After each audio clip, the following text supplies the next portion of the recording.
जय हिंद दोस्तों, आप सभी का स्वागत है अपने यूट्यूब चैनल मैथ्स बर्नर में। आज हम करने जा रहे हैं क्लास 10 चैप्टर नंबर 4 जो कि क्वाड्रेटिक इक्वेशन। आप सभी लोगों ने चैप्टर टर्म 1 का पेपर आपने दे दिया है। उम्मीद करता हूं कि आपका वो पेपर सही गया होगा। तो चैप्टर 4 हमारा जो है चैप्टर क्लास 10 का वो है क्वाड्रेटिक इक्वेशन। इसको हम लोग चैप्टर नंबर 2 जो हमने पढ़ा है फर्स्ट टर्म के अंदर उसे थोड़ा सा रिलेटेड है, ठीक है। उसको थोड़ा सा हमें रिमाइंड करने की ज़रूरत है और वही फॉर्मूले हमें लगभग वही फॉर्मूले कुछ यूज़ करने हैं और थोड़े से हमें इस चैप्टर के और हमें फॉर्मूले को यूज़ करना पड़ेगा, ठीक है। तो हर चीज़ इसमें समझेंगे, कौन सी चीज़ क्या होती है। सबसे पहले यही देखेंगे क्वाड्रेटिक इक्वेशन होता क्या है, पहले वही समझेंगे। ये वीडियो उसकी इंट्रोडक्शन वीडियो रहेगी, तब हम आगे बढ़ने वाले उसके एक्सरसाइज नंबर 4.1 पे हम अगली वीडियो में इसके मिल जाएगा। इस वीडियो का PDF आपको इस टेलीग्राम ID पे मिल जाएगा, जो कि जिसका लिंक आपको डिस्क्रिप्शन बॉक्स के अंदर भी मिल जाएगा। और आप मुझसे इंस्टाग्राम और फेसबुक से भी जुड़ सकते हैं, उनका भी लिंक आपको डिस्क्रिप्शन बॉक्स के अंदर ही मिल जाएगा।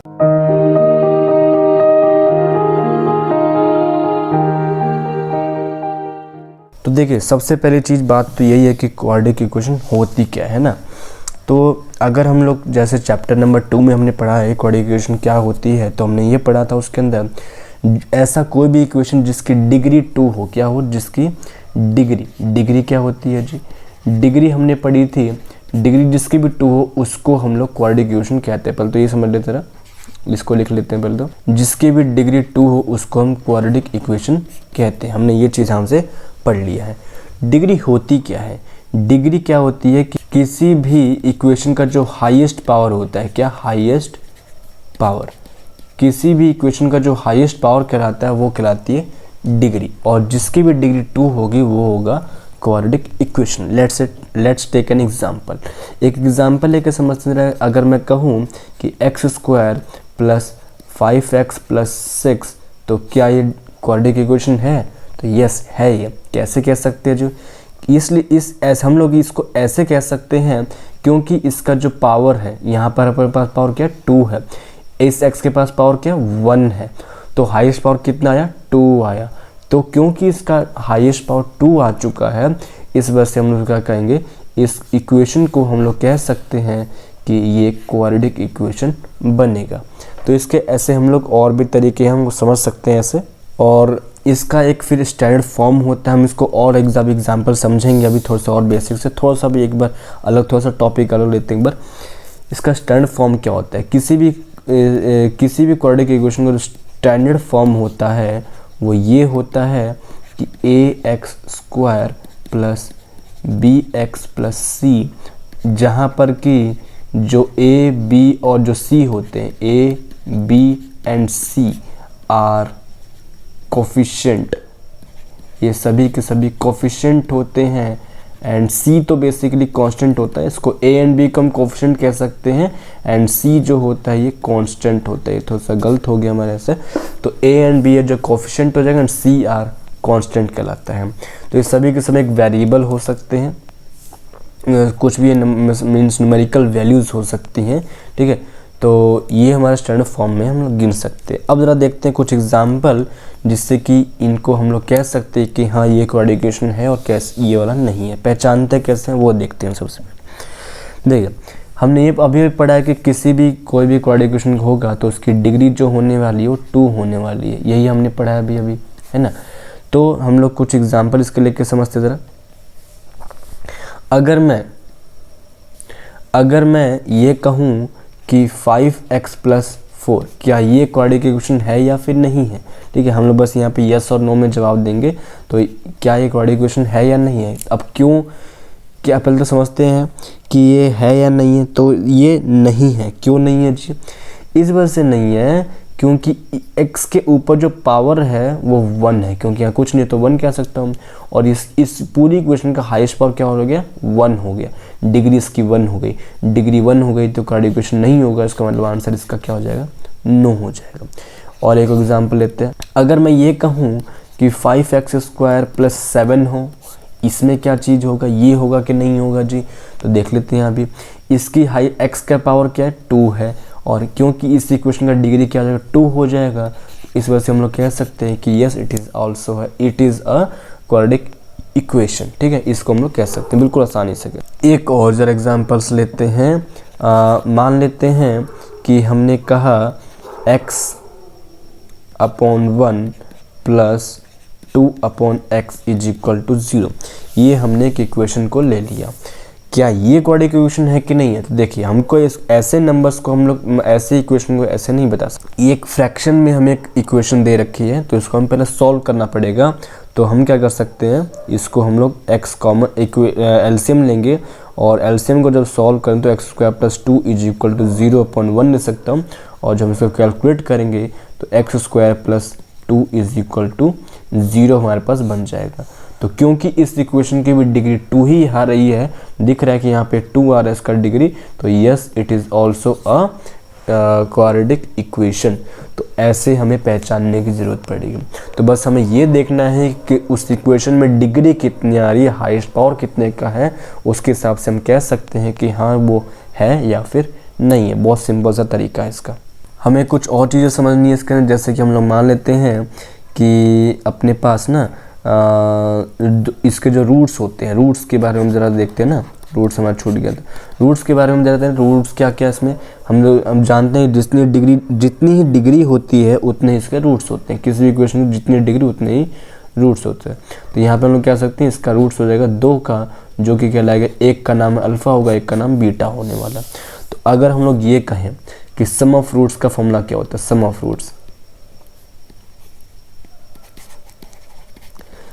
रूट्स का फॉर्मूला हम कह सकते हैं कि पहले तो ये लिख देते हैं हम लोग कि अल्फ़ा प्लस बीटा की वैल्यू हम पूछना चाह रहे हैं, तो उसका वैल्यू होता है -b/a। एंड उसी तरह जो प्रोडक्ट ऑफ रूट्स की अगर बात करें हम लोग, मीन्स अगर हम लोग अल्फ़ा इंटू बीटा की बात करें तो ये होता है c/a। ये b और c और ये a चीज़ क्या चीज़ है, ये हमने वही चीज़ देखा है जो कि हमने पीछे देखा था अभी, x² + bx + c, ये चीज़ हमने स्टैंडर्ड फॉर्म से देखा था। तो यही चीज़ वहाँ से हमने a, b एंड c वहीं से आ रखे। एक एग्जाम्पल को समझते हैं ज़रा। एग्जाम्पल मान लेते हैं कि x² - 2x + 3 हमारे पास ये समथिंग कुछ आ गया, एक इक्वेशन हमारे पास आ चुका है, ठीक है। तो अगर हम लोग तो x के पास x² का कोई कोएफिशिएंट नहीं है, यहाँ पर x² का कोई कोएफिशिएंट नहीं है, तो यहाँ पे क्या होगा 1 कह सकता हूँ, और सबके पास सब नंबर्स है ही, ठीक है। तो यहाँ से हम लोग क्या कर सकते हैं कि a की वैल्यू मेरे पास 1 आ चुकी है, b की वैल्यू मेरे पास साइन को लेना पड़ेगा, -2 हो जाएगा, एंड c की वैल्यू मेरे पास क्या आ गया, 3 आ गया। तो अगर हम लोग ये कहें कि सम ऑफ जीरोस का जो वैल्यू होता है क्या होता है, -b/a होता है, मीन्स माइनस ये माइनस जो आया पहला माइनस, ये फॉर्मूले का माइनस, b में एक और माइनस, तो -2/1 कह सकता हूँ, माइनस प्लस होता है 2/1 हो जाएगा। एक तो ये हो गया। उसी तरह हम अल्फ़ा बीटा की वैल्यू भी निकाल सकते हैं, तो c/a होता है, मीन्स हमें 3/1 करना पड़ेगा, आंसर थे वास्ते नहीं होगा। तो इस तरीके से हमें क्वेश्चन करने पड़ेंगे, और ये हमें चैप्टर नंबर 2 में हमने देख भी लिया सब चीज़ें। ये बस हमारे यहाँ पे हेल्प करने में मदद करेगा, लेकिन हमारे पास क्वेश्चंस कुछ और आने वाले हैं, हमें पहचानने। फर्स्ट हमारे पास एक्सरसाइज यही है, फर्स्ट एक्सरसाइज में कि हमें कुछ इक्वेशंस दिए होंगे, सॉल्यूशन करके हमें देखना पड़ेगा कि वो इक्वेशन क्वाड्रेटिक इक्वेशन है या फिर नहीं है, ठीक है। एक जरा एग्जांपल लेके हम बताने की कोशिश करते हैं कि कैसा हमारे पास क्वेश्चन आने वाला है। मान लीजिए कि हमें जो क्वेश्चन दे दिया जाता है वो है x - 4 का whole square is equal to 2x। हमें एक इक्वेशन दे दिया गया है, और +7 भी कर लेते हैं एक बार के लिए। तो ये हमें कुछ इक्वेशन एक दे दिया गया, पूछा गया है कि ये इक्वेशन है या फिर नहीं, मीन्स क्वाड्रेटिक इक्वेशन है या फिर नहीं है, इसको हमें चेक करने को बोला गया। तो कैसे चेक करेंगे, फॉर्मूला हमें पता होना चाहिए। पहले दिख रहा है कि यहाँ पे इज इक्वल टू के दोनों LHS और RHS में 2 हमारे पास नंबर्स हमें दे रखे, एक तरफ ये है और दूसरी तरफ ये है। तो एक को पहले सॉल्व करते हैं, दूसरे को साथ साथ चलता रहेगा, और अगर कुछ इधर उधर करना चाहे तो कर सकते हैं, हम लोग LHS RHS को सॉल्व कर सकते हैं एक साथ। तो हम लोग देखिए पहले वाले में LHS, इसमें जो फॉर्मूला लगाएंगे तो हमें यहाँ पर दिख रहा है कि यहाँ पर क्या लगने वाला है, a - b का होल स्क्वायर का फॉर्मूला हमारे पास लगने वाला है, जो कि लगेगा a² + b² - 2ab, ठीक है। ये हमारे पास फॉर्मूला हम जानते हैं सभी। तो यहाँ से अपने पास क्या बन जाएगा इसका फॉर्मूला, ये बन जाएगा x² + 16, 4 का square 16 - 8x is equal to 2x plus 7। ये हमारे पास यहाँ से समझ में आ चुका है। सभी को उठा के एक तरफ कर लेते हैं ज़रा। तो यहाँ से अपने पास square plus 16 minus 8x minus 2x minus 7 is equal to 0 हो गया। एंड इसको सोल्व करते हैं तो minus 10x and minus 9 is equal to 0। ये अपने फाइनल इक्वेशन आ चुका है और यहाँ पे अब चेक करना है कि इसकी डिग्री क्या बन रही है, 2 है कि नहीं है। ठीक है, पहले ही हम क्वेश्चन नहीं बता सकते हैं ना, तो इसको सॉल्व हमने कर लिया, इसकी डिग्री मुझे 2 दिखाई दे रही है, तो ये क्या बन जाएगा, yes it is a quadratic equation. पहला हमारा जो एक्सरसाइज है वो इसी तरीके से है, हमें बस सॉल्यूशन करके बताना पड़ेगा कि वो क्वाड्रेटिक इक्वेशन है या फिर नहीं है। ठीक है, तो उम्मीद करता हूँ कि आपको मैंने जो समझाने की कोशिश की आपको समझ में आया होगा। अगर फिर भी कुछ डाउट हो तो आप हमसे कमेंट में अपना क्वेश्चन छोड़ सकते हैं, मैं कोशिश करूँगा कि आपको बता पाऊँ। और इस वीडियो का PDF आपको इस टेलीग्राम ID पे मिल जाएगा एंड आप मुझसे इंस्टाग्राम और फेसबुक से भी जुड़ सकते हैं। यहाँ पे मैं कुछ ना कुछ क्वेश्चंस डालता रहता हूँ और आप मुझसे वहाँ पे क्वेश्चन भी पूछ सकते हैं, फिर आप मुझसे मैसेज भी डाल सकते हैं कुछ। ठीक है, तो चैनल पर नहीं हो तो प्लीज़ चैनल पर नहीं हो तो प्लीज़ सब्सक्राइब कर देगा, वीडियो को लाइक भी कर देगा, पसंद आया तो कमेंट भी कर देगा। लोगों अपने दोस्तों के साथ, लोगों के साथ, अपने आस पड़ोस के साथ प्लीज़ शेयर भी करिएगा इसको, तो ज़्यादा इसको फैलाइए। तो मिलते हैं नेक्स्ट वीडियो में। Thank you.